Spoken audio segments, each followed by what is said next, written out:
নমস্কার বন্ধুরা, happy independence day. যা কিছুই হচ্ছে জীবনে জানি অনেক কষ্টের, চারিদিকে শুধু খারাপ খবরই। তবুও 15th অগস্ট আসলে পরে মনে হয় কোথাও যেন একটু hope of light off hope পাচ্ছি আমরা।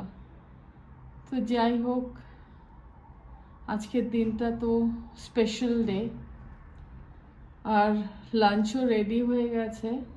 আমার খুব শরীরটা খারাপ, 15-20 ডেজ ধরে খুব জ্বর, সর্দি, কাশি, কিছু খেতে ইচ্ছে করছে না।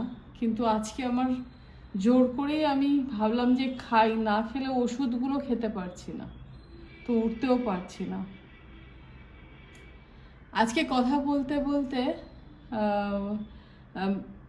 ভাতটা হয়ে গেছে, তো এখন ওয়েট করছি একটু, তো একটু পাখিদেরকে একটু খাবার দেবো, তারপরে আমি শুরু করব খেতে।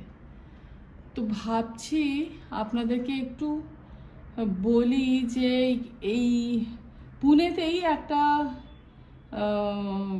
ইনসিডেন্ট হয়েছে, ভীষণই দুঃখের একটা ইনসিডেন্ট।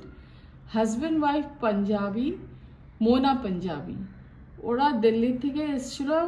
ছেলেটা বিজনেস করতো আর মেয়েটাকে খুব খুশি রাখারই চেষ্টা করতো, খুব স্টাইলিশ ল্যাভিশ লাইফ লিড করছিল মেয়েটা। কিন্তু ওর খালি রাগ, ওর হাজব্যান্ড ওকে এখানে নিয়ে যায় না, এত খরচ করায় না, শপিং করায় না, এইসব নিয়ে খুব ঝগড়া হতো ওদের।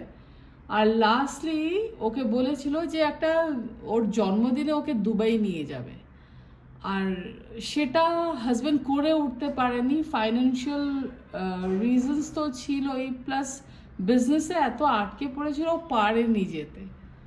সেটাকে নিয়ে এত রাগ ওই মেয়েটা দেখিয়েছে, এমন থাপ্পড় মেরেছে, এক থাপ্পড়েই ছেলেটা মানে হি লস্ট হিজ সেন্সেস, আর তারপরে ওর জ্ঞান ফেরেনি।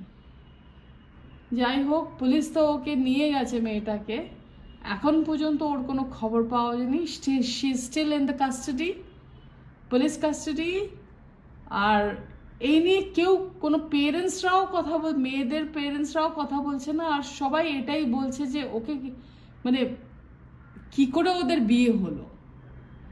এটা অবাক করার মতন একটা ঘটনা, যে মানুষ চাহিদার জন্য কি না করতে পারে। ঠিক আছে বন্ধুরা, এখন আমি কাজ করছি, আজকের জন্য এটাই। তো রাখছি, বাই, টেক কেয়ার, সবাই ভালো থাকবেন, আর আমাকে একটু সাবস্ক্রাইব করবেন, আর হলে কমেন্ট করুন, ভালো খারাপ যা হোক কমেন্ট করুন, কেমন আপনাদের লাগছে।